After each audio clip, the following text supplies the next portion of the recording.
Alhamdulillahi wa kafa. Wassalatu wassalamu ala nabiyil mustafa wa ala alihi wa ashabi ahli sidiki wal wafa. Asyhadu an la ilaha illallah al-malikul haqqul mubin wa asyhadu anna Muhammadar Rasulullah sadiqul wa'dul amin la nabiyya ba'dah. Allahumma salli wa sallim ala sayyidina Muhammadin nabil ummi wa ala alihi wa sahbihi wa barik wa sallim. Amma ba'du, ya ayyuhan nas, inni usikum ittaqullaha haqqa tuqatih wa la tamutunna illa wa antum muslimun. Qala Allah ta'ala fil Qur'anil 'azim wa huwa asdaqul qailin. A'udzu billahi minasy syaithanir rajim. Bismillahirrahmanirrahim. Ya ayyuhalladzina amanu taqullaha haqqa tuqatih wa la tamutunna illa wa antum muslimun. Wa qala ta'ala fi ayatin ukhra, ya ayyuhalladzina amanu taqullaha wa qulu qawlan sadida yuslih lakum a'malakum wa yaghfir lakum dzunubakum wa may yuti'illah wa rasulahu faqad faza fawzan 'azima. Ibadallah, usikum wa nafsi bittaqwallahi wa ta'atihi faqad fazal muttaqun. Hadirin jamaah Jumat yang dimuliakan Allah Subhanahu wa taala. Tak ada kata yang dapat mewakili nikmat, detak jantung, hembusan nafas, darah mengalir, langkah kaki, ayunan tangan, semua itu hanya dapat dibalas dengan ucapan Alhamdulillahi Rabbil Alamin. Tak ada yang dapat menjalinkan kita dengan dia. Nun jauh di sana, di kota Al-Madinah Al-Munawwarah, kita tidak pernah bersama dengannya, kita tidak pernah melihat raut wajahnya, tapi dia selalu memikirkan kita. Kita ucapkan untuknya Allahumma salli ala Sayyidina Muhammad wa ala ali Sayyidina Muhammad. Hadirin jamaah Jumat yang dimuliakan Allah Subhanahu wa taala, mengawali khutbah Jumat yang singkat ini di hari yang mulia ini, Sayyidul Ayyam, induk dari segala hari, penghulunya hari, hari Jumat, khatib mengajak pada kita semua untuk meningkatkan iman, takwa dan syukur kita kepada Allah Subhanahu wa taala. Alhamdulillah, dari sekian hamba Allah yang masih berkehidupan, kita yang masih diberikan kenikmatan iman oleh Allah Subhanahu wa taala. Alhamdulillah, dari sekian hamba Allah yang mengaku beriman, kita yang masih diberikan kesempatan, kemampuan untuk membuktikan keimanan itu dengan menunaikan salat Jumat berjamaah. Dengan itulah kita dipanggil, ya ayyuhalladzina amanu, hai para pemilik iman. Alhamdulillah, dari sekian Jumat yang telah kita tunaikan, berhasilkah Jumat yang kita tunaikan itu? Semoga dengan keimanan itu, Jumat yang kita tunaikan di hari ini dijadikan oleh Allah Subhanahu wa taala sebagai Jumat yang terbaik dari sekian Jumat yang pernah kita tunaikan dalam hidup kita. Hadirin jamaah Jumat yang dimuliakan Allah Subhanahu wa taala, di hari yang mulia ini, di rumah Allah yang mulia ini, mari kita merenung sejenak tentang sesuatu yang pasti akan kita hadapi, sesuatu yang menjadi gerbang dari kehidupan dunia untuk menuju gerbang kehidupan akhirat tiada lain adalah kematian. Al-mautu babun wa kullun nasi dakhilun. Maut itu ibarat pintu dan setiap manusia akan memasuki pintu itu. Pintu itu adalah pintu kematian.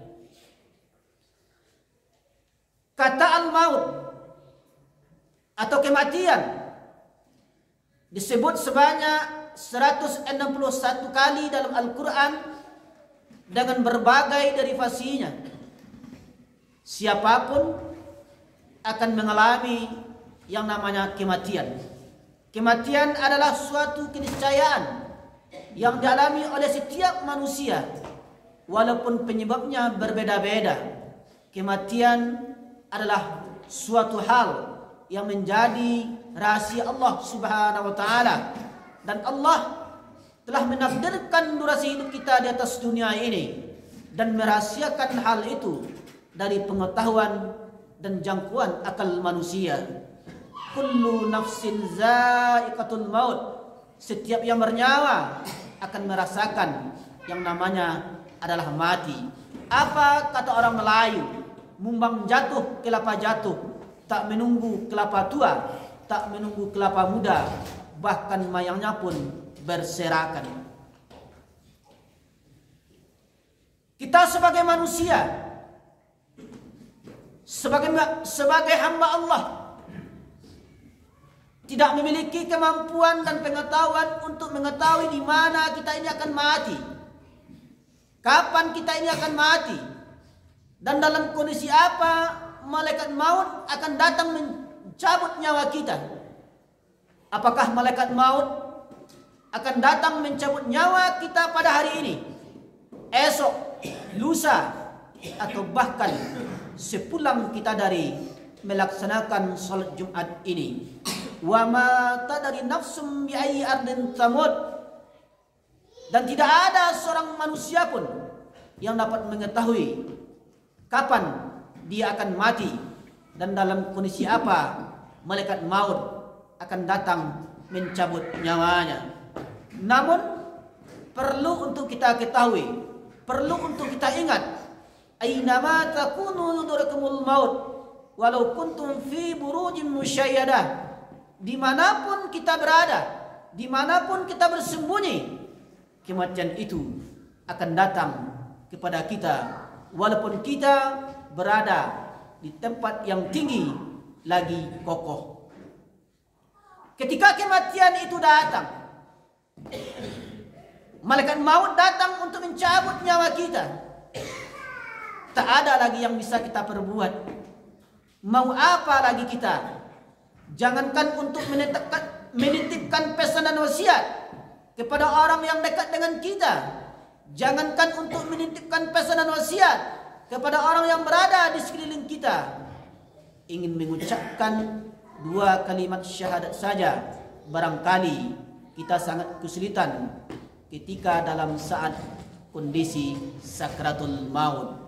Hidup di dunia ini hanyalah sebentar. Dunia ini hanyalah tempat persinggahan sementara, dan sesungguhnya kita akan kembali menghadap Allah Subhanahu wa taala. Namun perlu untuk kita ingat, jangan pernah menyia-nyiakan waktu yang Allah berikan kepada kita.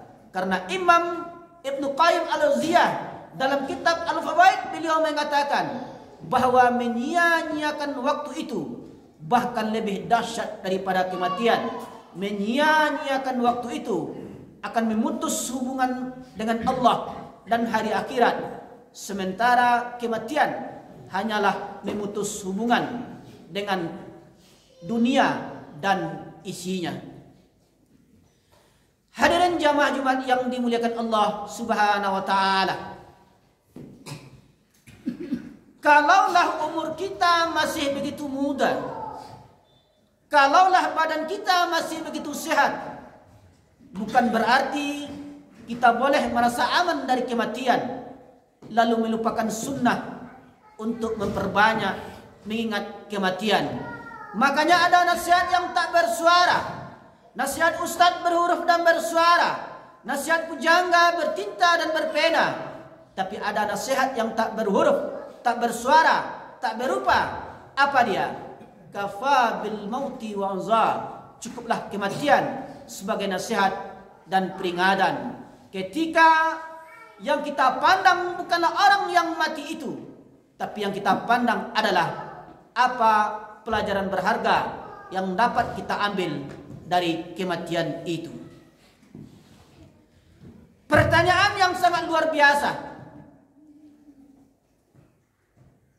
Apakah pada saat ini kita sudah siap ketika malaikat maut untuk datang untuk mencabut nyawa kita? Sudah siapkah kita dengan bekal yang kita miliki saat ini? Sudah siapkah kita terbaring sendiri, berbalut kain kafan dalam lubang yang berukuran 1 kali 1,5 meter? Sudah siapkah kita menghadapi apa yang akan terjadi di alam kubur? Sudah siapkah kita menjawab pertanyaan malaikat mungkar dan nakir? Tentu yang akan dapat menjawab pertanyaan ini hanyalah diri kita sendiri. Balasan atas jawaban itu berupa nikmat kubur bagi orang yang beriman, atau azab kubur bagi orang yang tidak beriman, yang berlanjut, yang terus berlanjut hingga datangnya hari kiamat. Hidup ini begitu singkat, tapi risiko yang akan kita terima di alam barzakh begitu lama, dan yang lebih lama lagi ketika kita akan berjumpa dengan Allah Subhanahu wa taala. Siapa yang ingin mengharapkan perjumpaan dengan Allah, faman kana yarju liqa'a rabbi falyamal amalan shalihan, maka hendaklah dia mengerjakan amal saleh. Amal saleh adalah satu-satunya yang akan menuntun kita untuk menghadap dan berjumpa dengan Allah Subhanahu wa taala. Fa'tabiru ya ulil absar la'alakum turhamun.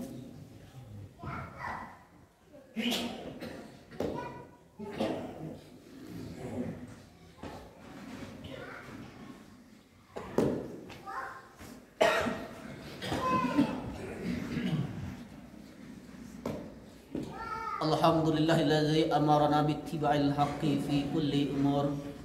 Asyhadu an la ilaha illallah wa asyhadu anna Muhammadar Rasulullah. La nabiyya ba'da. Allahumma salli ala sayyidina Muhammadin abdika wa nabiyyika wa rasulika nabil ummi wa ala alihi wa sahbihi wa barik wa sallim. Amma ba'du, ya ayyuhan nas, inni usikum ittaqullaha haqqa tuqatih wa la tamutunna illa wa antum muslimun. Qala Allah ta'ala fil Qur'anil 'azim wa huwa asdaqul qa'ilin. A'udzu billahi minasy syaithanir rajim. Bismillahirrahmanirrahim. Wal 'asr innal insana lafi khusr illa alladhina amanu wa 'amilus shalihat wa tawassaw bil haqq wa tawassaw bis sabri. Wa qala ta'ala fi ayatin ukhra, innallaha wa malaikatahu yusalluna 'alan nabi ya ayyuhalladzina amanu sallu 'alaihi wa sallimu taslima. Allahumma salli ala sayyidina Muhammad wa ala ali sayyidina Muhammad kama sallaita ala sayyidina Ibrahim wa ala ali sayyidina Ibrahim wa barik ala sayyidina Muhammad wa ala ali sayyidina Muhammad kama barakta ala sayyidina Ibrahim wa ala ali sayyidina Ibrahim fil alamin innaka Hamidum Majid. Allahumma ighfir lil muslimin wal muslimat wal mu'minin wal mu'minat al ahya'i minhum wal amwat. Allahumma ighfir lana dhunubana ولوالدينا وارحمهما كما ربيانا صغيرا. اللهم احينا بالايمان وامتنا بالايمان واحشرنا بالايمان وادخلنا الجنه والايمان برحمتك يا ارحم الراحمين. اللهم نسالك رضاك والجنه ونعوذ بك من سخطك والنار. اللهم على ذكرك وشكرك وحسن عبادتك. ربنا هب لنا من ازواجنا وذرياتنا قرة أعين واجعلنا للمتقين إماما. ربنا لا تزغ قلوبنا بعد إذ هديتنا وهب لنا من لدنك رحمة إنك أنت الوهاب ربنا ظلمنا أنفسنا وإن لم تغفر لنا وترحمنا لنكونن من الخاسرين ربنا اصرف عنا عذاب جهنم إن عذابها كان غراما إن ساءت مستقرا ومقاما ربنا آتنا في الدنيا حسنة وفي الآخرة حسنة وقنا عذاب النار والحمد لله رب العالمين. عباد الله إن الله يأمر بالعدل والإحسان وإيتاء ذي القربى والفحشاء والمنكر والبغي يعظكم لعلكم تذكرون ولذكر الله أكبر. أقيموا الصلاة.